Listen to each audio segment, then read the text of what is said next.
This video is brought to you by Gamersubs. Use code MHB at checkout from now until the 2nd of May for free shipping on all orders over $40. If you're watching this video after that, you can still grab yourself 10% off as always. We're back on that LEGO Platinum grind, and I think it's about time we finally tackled the IP that got me into these games to begin with. That's right, it's time to platinum some LEGO Star Wars titles. Now, as I said in previous LEGO videos, I love actually going out, buying and building LEGO sets to satisfy the child within who never really got any sets. Outside of some outliers though, my collection is pretty much just LEGO Star Wars. I'm a lifelong Star Wars fan, I love the pairing between them and LEGO, and yeah, I love the games and have ever since I picked up LEGO Star Wars, the video game, for the first time. I've played them all.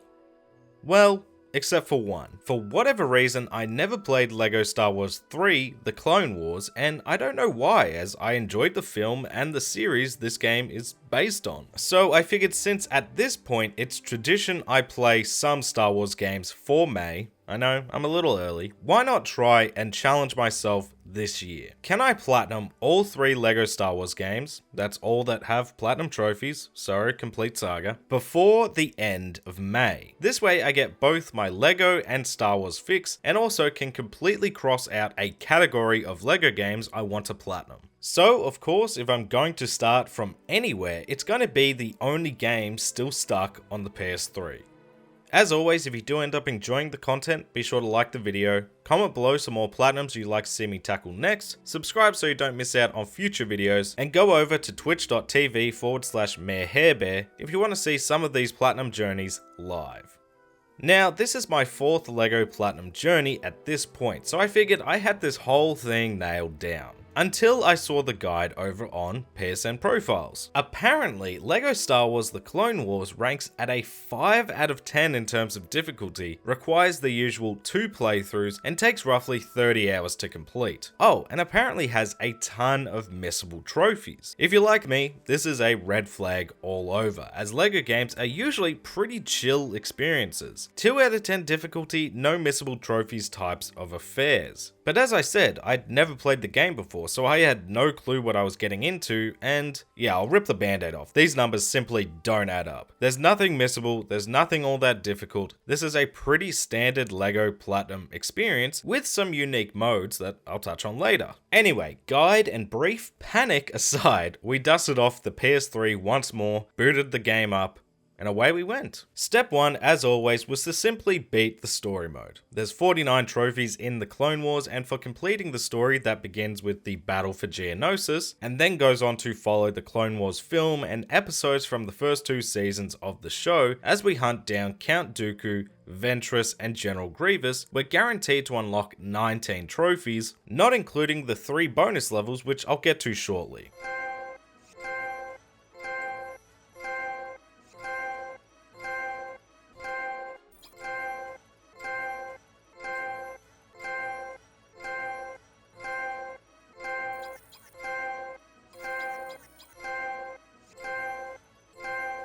As always, this step you can kind of speed run through and just learn and enjoy the missions. If you want to try and grab the true Jedi status in each level, go for it, it is possible, but much easier later down the line. Outside of the story missions though, we did unlock a few more trophies for doing things like destroying an enemy building with a proton torpedo. Great shot, kid. Completed a level without dying and not using the invincibility red brick. The Force is with you, hey, that's the beat a level without dying. Mowed down 100 droids with the clone chain gun. We really did say no prisoners. I don't know what that is for, but I'm sure I'll explain it in the video. And managed to deploy our 500th clone trooper. Attack of the Clones. So, make that 23 trophies done and dusted by the time we'd wrapped up with the story playthrough and made our way over to step 2, which was a little more all over the place. You see, for step 2, I typically jump straight back into the levels and through free play go for the remaining collectibles, which are pretty simple here. All we need to do in each level is obtain the 10 mini-kits and reach True Jedi status for grabbing enough studs in every level. Back to basics, which I really like. However, I wanted to complete the bonus level levels before doing that. I then immediately got sidetracked by what I feel is the Clone Wars' coolest feature, the ground battles. Ground battles remind me of a blend between Battlefront and an RTS, where we need to go around a map capturing command points, building up our bases, and taking out all the enemy buildings. These surprised the hell out of me in the story, and I had a lot of fun with them there, but there is actually a specific mode in the game revolving around this gameplay mechanic called Republic and Separatist Assault, where we need to conquer the galaxy as both factions. First one, then the other for 2 trophies. So that's where I went initially, making my way through the Republic side as you only need to capture 8 planets. This allowed me to unlock a trophy for hijacking 20 enemy units. Finders Keepers. Not sure what that is for, but that's PS3 trophies for you. I have no clue. It's a guessing game. But I quickly realized I hadn't actually unlocked all the missions to be able to complete this mode just yet. But trust me, we'll get back to it. So I went to our first bonus level instead, which is unlocked simply for beating the game and is available right from the map. Zillow Tolerance. Then it was time to leave the comfort of the Republic to make our way over to the dark side. Landing on the Invisible Hand for the first time. Got a bad feeling about this. And quickly finding and purchasing Count Dooku so I could defeat Anakin. There we go, twice the pride, double the fall. Now, in the in-between of completing missions or Republic and Separatist Assault, I was making sure to use those hard-earned studs to buy the characters roaming both ships, especially on the Invisible Hand as we were lacking on those baddies, and of course we needed those 18 red bricks, in particular trying to snag those stud multipliers, invincibility, and super speeder, which I'll get back to later. Anyway, outside of all that busy work and exploring the Invisible Hand, we managed to find the final 2 bonus levels, grabbing a miscellaneous trophy in Hostage Crisis for disguising all our characters as Senate commandos. There we go, blending in. What a rotter. Sure, as long as I get paid. That's all the levels done, finally. With the bonus levels finally complete, that meant free play was finally on the board. But Hostage Crisis unlocked more side content with the bounty missions, which we need to complete for another trophy. So straight into it I went, and I like this mode a lot. You get a time frame to find certain targets, you're thrown into a level, and on the clock you need to try and figure it out. Some of these are tough, and in the beginning I was struggling, but once you get the general gist, these are cool little speedrun like missions that are a welcome mix-up into the formula. Thank God. Isn't negotiation the Jedi way? Scared that one was, I had to do something I wasn't aware of. But with our bounties taken care of and our new Darkside characters under our belt, it was time to free some more villains from lockup on the Resolute, making sure to buy each one as you free them.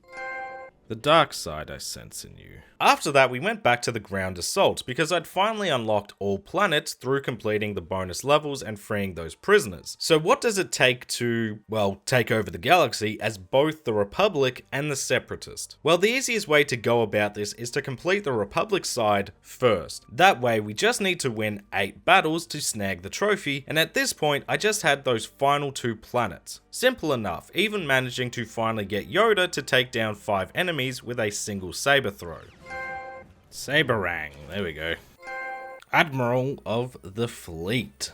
Alright, now we gotta do it with the Separatist. On the Republic side, 8 planets, that's fine. On the Separatist end though, we gotta double it, and after that, back as the Republic, we gotta complete the 8 planets we didn't do, just to make sure we don't miss any of the gold bricks. Which, side note, as I haven't touched on them yet, gold bricks are just for completing, well, everything. Complete a level, find all minikits, all true Jedis, and each ground assault on both sides on each planet. So in total, we need to play through all 16 planets twice for ground assault, and this is where the mode lost me. It just feels so tedious to the point that without the super speeder red brick, you'll be doing this for hours. It's a great mode that I really enjoyed, but they overused them for the 100%, and they don't change enough from mission to mission. At least on my way through the Separatist side of things, I managed to use the radio ability 50 times, which I thought meant 50 commands, but you just need to have a squad follow you 50 times, which should have happened a lot sooner.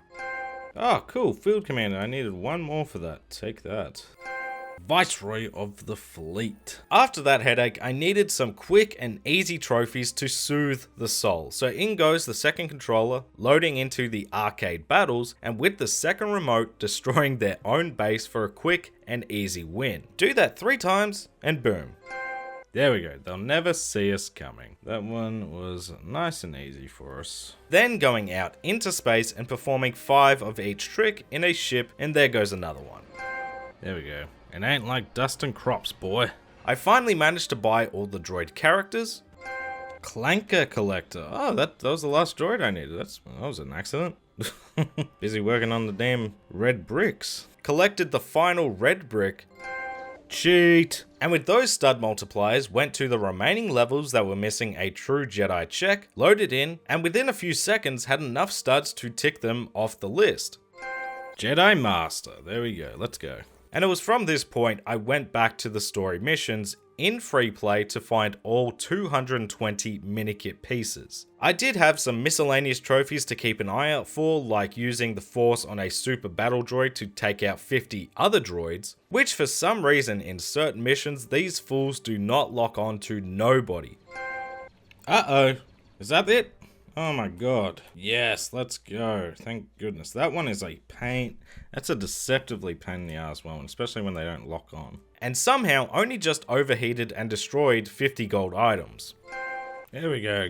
Goldie blocks. But free play is always a good time, fully exploring each level, seeing what secrets are hidden around, how they've hidden the minikits in unique ways, and some of these are seriously awesome. This is so cool. But after 4 or 5 hours with the help of the minikit detector, of course, we finally found all 220 minikits, and the end was in sight. Oh, that's all the minikit pieces done, thank goodness. Come on, where's that trophy? Hello, PlayStation. I swear to God, man, if I've missed one somehow, Okay, a presence I've not felt since. Ugh. The Clone Wars might have some of the best minikit rewards to boot because each level is a character you can purchase upon completion, and I love that most are the classic old school LEGO Star Wars figures. This was dope. But with this we unlocked all the clone characters. Oh, that's Django's army. There we go. So that's all the clone characters. Bought Lando Calrissian and went out into space, only to come right back and land for a quick trophy. There we go. Lando Calrissian. Calrissian, more like it. And now for the final collectible to grab our glorious 100% status and platinum trophy. It's time to talk about the gold bricks, of which there are 130 to acquire, and as I said, they're basically for completing something in the game. And at this point, I was still missing 16 of them. So what was left to do? We still needed to complete the space missions, which saw us travel to each planet and with the right ship in hand, go into the space between the 2 cruisers and gather studs through destroying shit. Most of these are a piece of cake, but you need to know which ship to take out to avoid the pain of leaving and then coming straight back. But again, most can be done in less than a minute. Some of these can suck an egg. But with our final mission in space complete, we got our last gold brick. You'll see if that gets us to 100%. Stealth wealth, that's for all the gold bricks. And with all 130, we made the final ship to notch us up to 100%, and the Clone Wars Platinum Trophy was ours. Impressive, most impressive, and the Platinum, the chosen one. And that is LEGO Star Wars 3 The Clone Wars in the books. Now we've just got 2 more to go.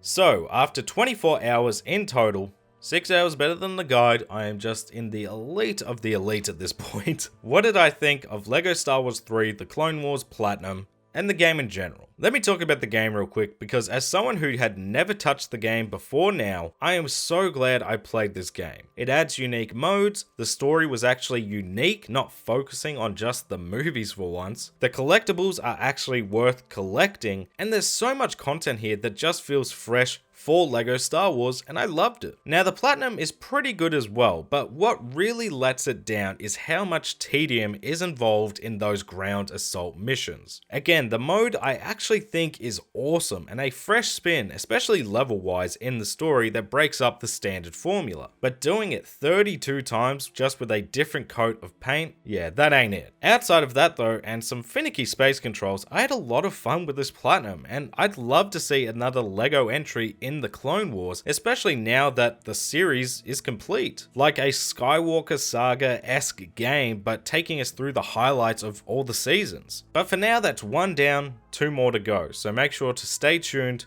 for the next one.